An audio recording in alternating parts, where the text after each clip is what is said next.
Thank you, beloved people of Venezuela. Venezuela votes and President Nicolas Maduro easily wins another 6-year term amid allegations of an unfair election. Hello, I'm Anand Naidu and this is The Heat.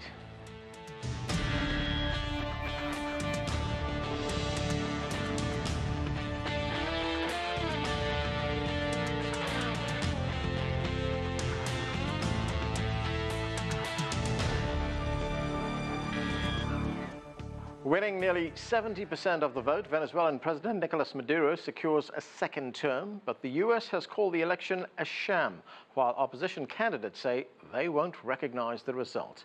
CGTN Stephen Gibbs joins us now from Caracas with the latest. And Stephen, Venezuela has voted, Nicolas Maduro has won. How are the people of Venezuela responding to this election?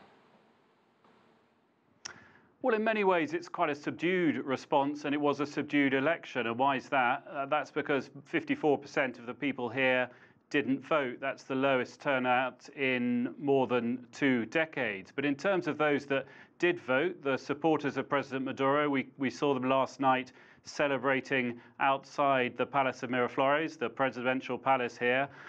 Those that were against President Maduro, well, they are despondent today because they're very much feeling that the electoral path, as they perhaps see it, is no longer open.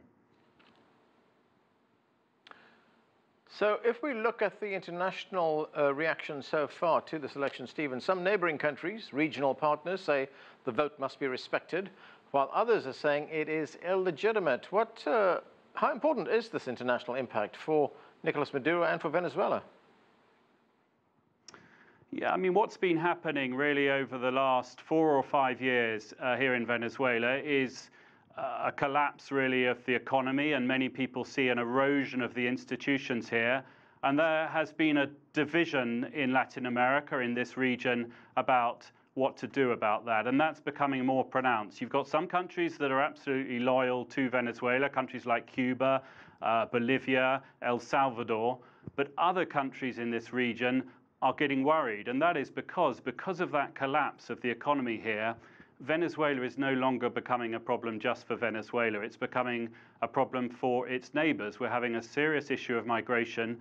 1 million people have left this country in the last 4 years. I, for example, last year was on the Brazilian border.